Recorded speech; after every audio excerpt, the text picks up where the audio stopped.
اے جیدی، اپنا ہاتھ مجھے دے۔ ہاجرہ بی بی نے اپنا سر کھجاتے ہوئے کہا تھا۔ جاوید نے اپنا ہاتھ اپنی ماں کے ہاتھ میں دے دیا۔ ہاجرہ بی بی نے جاوید کا ہاتھ پکڑا اور زور سے کاٹا۔ دانت اس کے ہاتھ پر گاڑ دیے، یہاں تک کہ خون رسنے لگا، لیکن جاوید نے اپنا ہاتھ پیچھے نہیں کیا تھا۔ پتہ نہیں پھر دل میں کیا آیا کہ اس کا ہاتھ چھوڑ دیا، پھر اسے یوں دیکھنے لگی جیسے پتہ نہیں کون سی غلطی سرزد ہو گئی ہو۔ آنکھوں میں ندامت تھی۔ جاوید نے کچھ نہیں کہا، جیب سے رومال نکالا اور اپنے ہاتھ کو باندھ لیا، پھر رونے لگی۔ میں نے تجھے چوٹ لگا دی نا؟ جاوید کہنے لگا، نہیں اماں، مجھے چوٹ نہیں لگی۔ اچھا تجھے چوٹ نہیں لگی؟ یہ جو گلی کے بچے ہیں نا، مجھے پاگل کہتے ہیں، مجھے پتھر مارتے ہیں۔ یہ دیکھو جیدی۔ ہاجرہ بی بی نے اپنا بازو سے آستین اوپر کی تو وہاں زخم کا نشان تھا۔ یہ دیکھ کر جاوید بری طرح سے گھبرا گیا۔ اس نے فوراً سے اپنی ماں کے زخم کو صاف کیا، پٹی باندھ دی۔ کہنے لگا، اب آپ کو درد تو نہیں ہو رہا؟ کہنے لگی، نہیں ہو رہا۔ مجھے کھانا کھانا ہے، مجھے کالی والی بوتل پینی ہے، وہ جو کالی والی ہوتی ہے نا، وہ پینی ہے۔ وہ کہنے لگا، اچھا میں آپ کے لیے لے کر آتا ہوں، لیکن آپ گھر سے باہر نہ نکلنا ورنہ بچے پتھر ماریں گے۔ کہنے لگی، نہیں جاتی، تم جاؤ، کالی والی بوتل لے کر آؤ۔ جاوید جب باہر گیا تو دروازے کو تالا لگا کر گیا تھا تاکہ اس کی ماں کو کوئی پاگل نہ کہے، کوئی پتھر نہ مارے۔ جلدی سے جا کر پیپسی کی بوتل لے کر آیا، پھر اپنی ماں کو کھانا اپنے ہاتھ سے کھلایا۔ بوتل پینے کے بعد اس کی ماں نے اس کے منہ پر تھوک دیا، پھر اس کے بال کھینچ کر نوچنے لگی۔ کہنے لگی، گندی کڑوی بوتل دی ہے تو نے مجھے۔ جاوید چپ چاپ اپنی ماں کی مار کھاتا رہا، لیکن بدلے میں صرف مسکرائے جا رہا تھا۔ ہاجرہ کا جب غصہ ٹھنڈا تک نہیں ہوا، جاوید کو مارتی رہی۔ جب تھک گئی تو ہانپتے ہوئے ایک جگہ بیٹھ گئی۔ کچھ دیر اسے دیکھتی رہی۔ رخسار پر انگلیوں کی چھاپ تھی، پھر اپنے کمرے میں جا کر لیٹ کر سو گئی۔ تبھی جاوید کو موبائل پر کال آئی۔ سر آپ کی میٹنگ ہے، کتنی دیر میں آئیں گے؟ وہ کہنے لگا، بس ابھی پہنچ رہا ہوں۔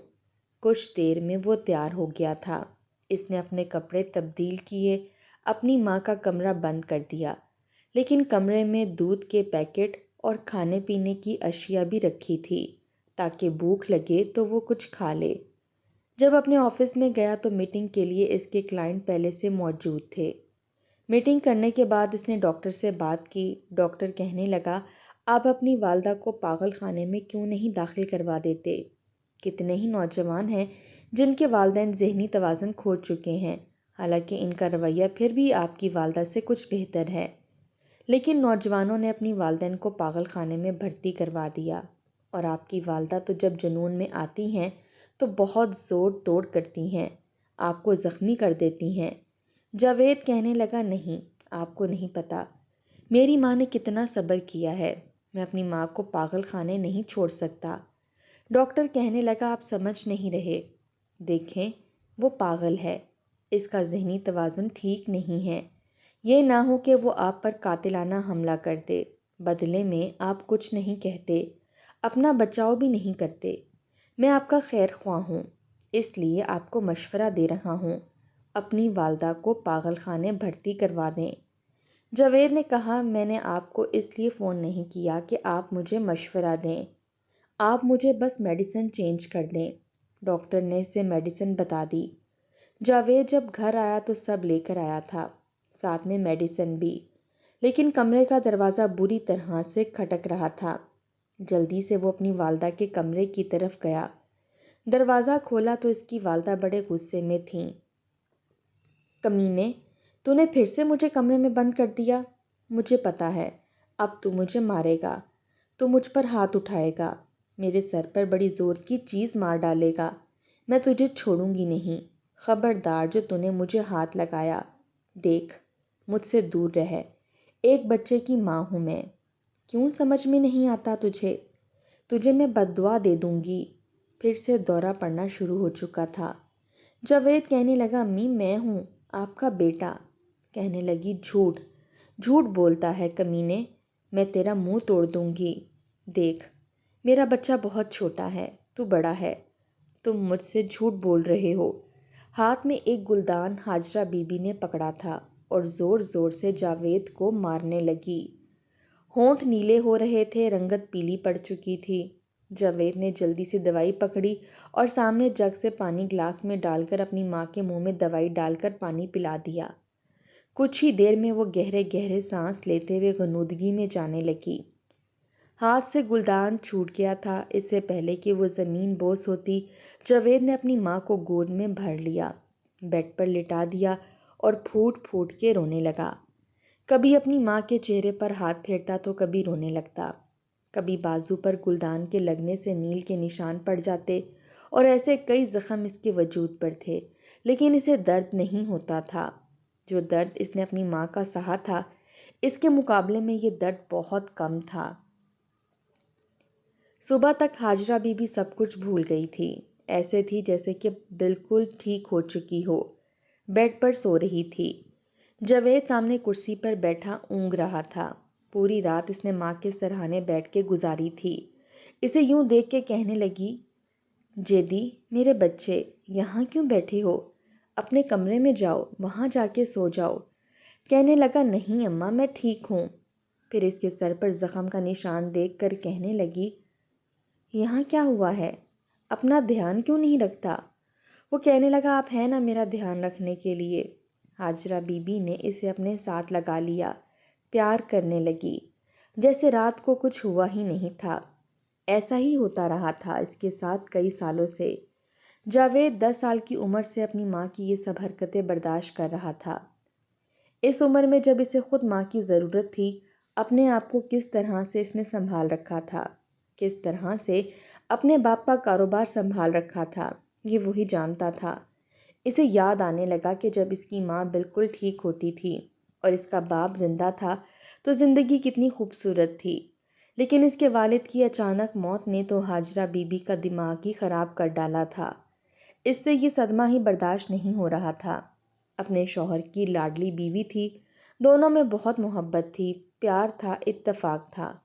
جاوید کی پیدائش کے بعد ڈاکٹر نے صاف جواب دے دیا تھا کہ آپ کا کیس کافی کمپلیکیٹڈ ہو چکا ہے، دوبارہ بچہ نہیں ہو سکتا، لیکن امتیاز صاحب نے اس بات کو نظر انداز کر دیا تھا۔ حالانکہ حاجرہ بی بی بہت روئی تھی۔ امتیاز کہنے لگا، ہمیں اللہ نے اولاد دی تو ہے، وہ بھی تو لوگ ہیں جن کے گھر میں کوئی اولاد ہی نہیں ہے، اس لیے اللہ کا شکر ادا کرو۔ سمجھ نہیں آتی، ٹھیک ہے اچھی خاصی صحت کے مالک امتیاز صاحب کو اچانک ہوا کیا تھا؟ فیکٹری سے آئے تو طبیعت گھبرا رہی تھی، کچھ ہی دیر میں چہرے کی رنگت پیلی پڑی اور یہ قدم زمین بوس ہو گئے۔ حاجرہ تو رونے پیٹنے لگی۔ جاوید اس وقت 10 سال کا تھا۔ پھر اپنی ماں کے ساتھ ہی پڑوسی کی مدد سے جب ہاسپٹل لے کر گیا تو پتہ چلا کہ ان کو ہارٹ اٹیک ہوا تھا، اور اتنی شدت کا تھا کہ وہ سہ نہیں پائے۔ لیکن بہت سے دیکھنے والوں نے یہ بھی کہا کہ شاید کسی نے زہر دے دیا ہے۔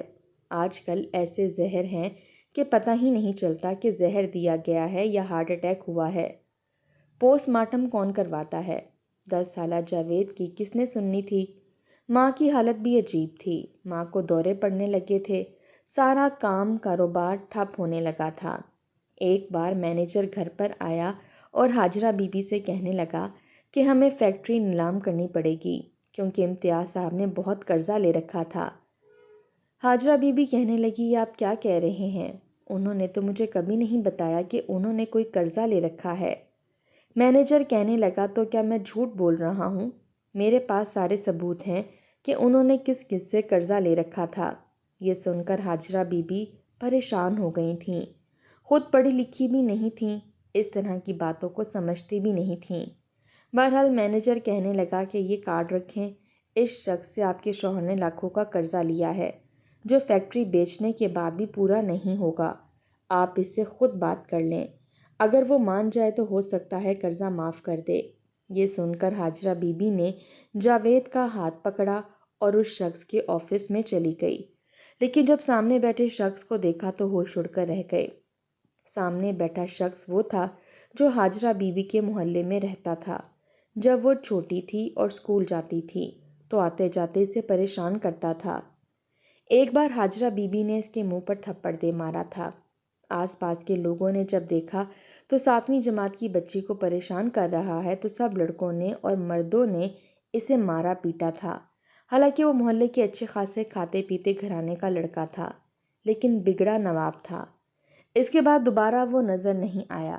شکل ابھی بھی ویسی تھی، وہی خباثت تھی، چہرے پر وہی گھٹیا اور گندی نظر تھی۔ کہنے لگا، آ گئی تم حاجرہ بی بی، بڑی دیر کر دی مہربان نے آتے آتے۔ حاجرہ بی بی کہنے لگی کہ تم نے کب امتیاز کے ساتھ کام کیا؟ وہ کہنے لگا، تھپڑ یاد ہے تمہیں؟ یاد ہے، تمہاری وجہ سے محلے سے ہمیں نکال دیا گیا تھا۔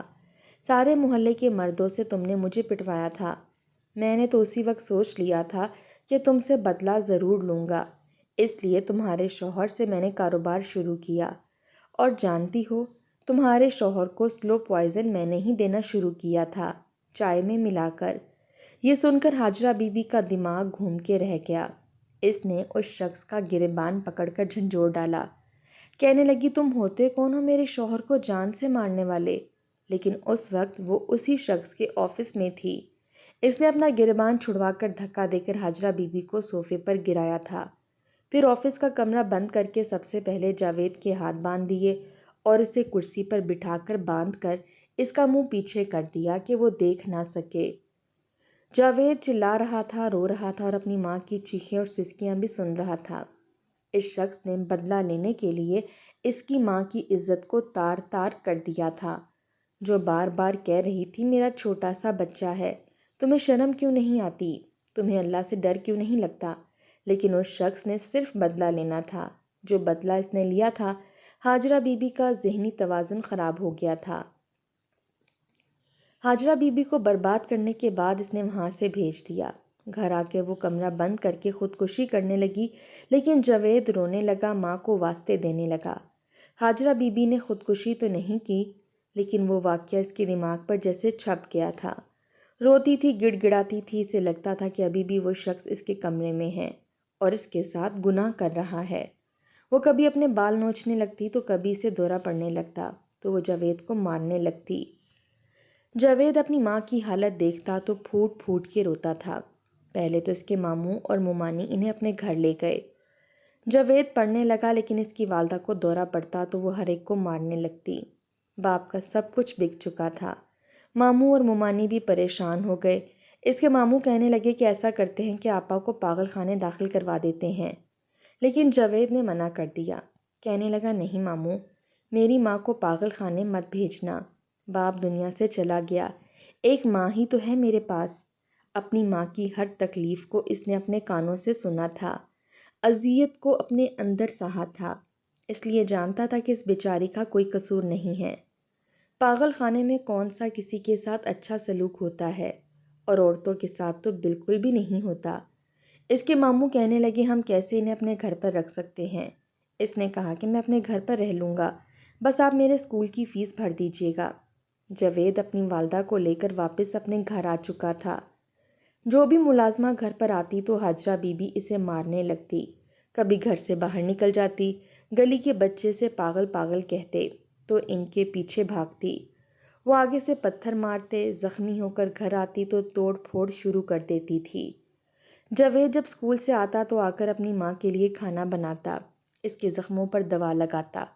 جب حاجرہ بی بی کو غصہ آتا تو جاوید کو بھی مارنے لگتی۔ ایک بار تو گلدان سے جاوید کا سر پھاڑ دیا۔ اس کے ماموں آ گئے، کہنے لگے، تم اچھا نہیں کر رہے اپنے ساتھ۔ ارے آپا کو ہوش تھوڑی ہے۔ وہ کہنے لگا، اماں کو ہوش نہیں ہے، اس لیے مجھے اپنی ماں سے گلہ بھی نہیں ہے، میں اپنی ماں کو اپنے آپ سے جدا نہیں کر سکتا۔ اس لیے جب وہ اسکول جاتا تو اپنی ماں کا دروازہ بند کر کے جاتا، گھر آتا تو اپنی ماں کے لیے کھانا پکاتا۔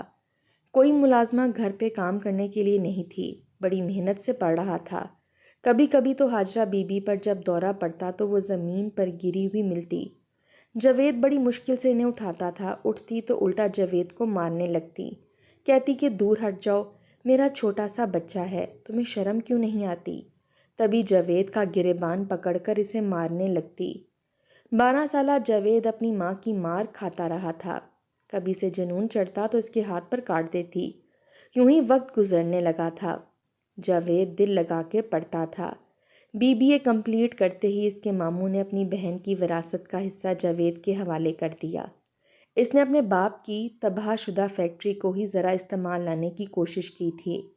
وہیں سے اپنا کاروبار شروع کیا۔ مشین بک چکی تھی، لیکن اس نے وہی مشین لگوائی اور اس جگہ پر دوبارہ سے کام شروع کیا تھا۔ آہستہ آہستہ اسے کامیابی ملنے لگی، لیکن ابھی بھی وہ اس شخص کے مقام تک نہیں پہنچا تھا جس نے اس کی ماں کی زندگی کو برباد کر کے رکھ دیا تھا، اور جاوید کو ہر حال میں اس شخص کو چھوڑنا نہیں تھا، اسے بدلہ لینا تھا جس وجہ سے اس کی ماں اس حال میں پہنچی تھی۔ بہرحال اپنا ایک برانڈ جاوید نے بنوایا اور ہر برانڈ میں وہ بکنے لگا، یہاں تک کہ انور کی انڈسٹری گھاٹے میں جانے لگی۔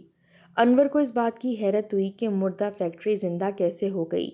پھر پتہ چلا کہ امتیاز کا بیٹا ہی اس فیکٹری میں کام کر رہا ہے اور ترقی کی منازل طے کر رہا ہے۔ تو انور کو حیرت ہوتی تھی کہ اتنا سا لڑکا ہے، میری ٹکر کو کیسے پہنچ گیا؟ میں نے تو اس کا سب کچھ برباد کر دیا تھا۔ جاوید جب تک فیکٹری میں ہوتا تب تک فکر ماں کی ستاتی رہتی تھی، اس لیے گھر میں ایک ملازمہ کو رکھا جو کہ ہاجرہ بی بی کو کمرے میں ہی کھانا دینے جاتی تھی اور کمرہ بند کر دیتی تھی۔ لیکن ایک بار ہاجرہ بی بی کمرے کے پیچھے دروازے پر چھپ گئی۔ جیسے ملازمہ نے دروازہ کھولا، کھانے کی ٹرے اندر رکھنے لگی تو خالی کمرہ دیکھ کر گھبرا گئی۔ تبھی ہاجرہ بی بی نے اسے پیچھے سے دھکا دے کر زمین پر گرایا اور خود باہر نکل کر دروازہ بند کر کے لاک کر دیا اور گھر سے باہر نکل گئی۔ باہر نکلتے ہی وہاں کے شرارتی بچے سے پاگل پاگل کہنے لگے، پتھر سے مارنے لگے، وہ بھی انہیں پتھر سے مارنے لگی۔ ایک بچے کا سر پھٹ گیا تو پولیس والے ہاجرہ بی بی کو پکڑ کر جیل میں لے گئے۔ جب یہ خبر جاوید کو پتہ چلی تو بھاگا دوڑا پولیس اسٹیشن پہنچا تھا۔ پولیس والے کہنے لگے کہ اتنی خطرناک عورت کو تم نے گھر پر کھلا چھوڑ رکھا ہے، دیکھو اگر کسی کی جان چلی گئی تو ذمہ دار تم ہوگے۔ وہ اپنی والدہ کو چھڑوا کر لے کر آیا تھا۔ ملازمہ کمرے میں بند رو رہی تھی۔ ہاجرہ بی بی کو اتنا غصہ آیا کہ ہاتھ پکڑ کر جاوید کو دانت سے کاٹ دیا، اتنی زور سے کہ خون نکلنے لگا۔ ملازمہ بھی کام چھوڑ کر جا چکی تھی۔ جاوید نے اپنی ماں کے ہر جنون کو سہا تھا، لیکن اپنی ماں کو پاگل خانے نہیں بھیجا۔ کئی لوگ جاوید کو اپنا داماد بنانے کی خواہش مند تھے، لیکن جب اس کی پاگل ماں کو دیکھتے تو کہتے کہ ہم اپنی بیٹی نہیں دیں گے۔ وہ کہنے لگا تو پھر مجھ سے شادی ہی نہیں کرنی، میں اپنی ماں کو نہیں چھوڑ سکتا، جو اذیت اس نے سہی ہے میں اپنی ماں کو پاگل خانے کے حوالے نہیں کروں گا۔ آہستہ آہستہ ہاجرہ بی بی کے دل میں احساس پیدا ہونے لگا کہ اپنے بیٹے کے ساتھ وہ پاگل پنے کے دائرے میں کیا کچھ کر جاتی ہے اور وہ اف بھی نہیں کرتا۔ جب اس کا دل بھرتا تو جاوید کو سینے سے لگا کر بڑی دعائیں دیتی، اور وہ شخص جس نے بدلہ لینے کے لیے ہاجرہ بی بی کے ساتھ یہ سب کھیل کھیلا تھا، اس کے بیٹوں نے پیسوں کے لالچ میں آ کے باپ کو سلو پوائزن دینا شروع کر دیا، اور وہ اس وقت ہاسپٹل میں تھا، تڑپ رہا تھا، لیکن اسے پوچھنے والا وہاں کوئی نہیں تھا۔ اس کے اندر کے سب اوضاع ختم ہو گئے تھے، لیکن موت نہیں آ رہی تھی۔ سانس جیسے حلق میں اٹک چکا تھا، تڑپ رہا تھا، رو رہا تھا، کاش کہ مجھے موت آ جائے۔ پھر جاوید کو فون کیا اور اکھڑے سانسوں سے اسے بلانے لگا۔ جب جاوید ہاسپٹل پہنچا تو اس کے سامنے ہاتھ جوڑنے لگا، کہنے لگا اپنی ماں کو بولو مجھے معاف کر دے، میری جان نہیں نکل رہی، میں بہت اذیت میں ہوں، میں نے تمہاری ماں کے ساتھ اچھا نہیں کیا۔ لیکن جاوید بنا معاف کیے ہی واپس آ گیا۔ کیسے معاف کر سکتا تھا؟ جو کچھ اس نے جاوید کی ماں کے ساتھ کیا تھا وہ معاف کر ہی نہیں سکتا تھا۔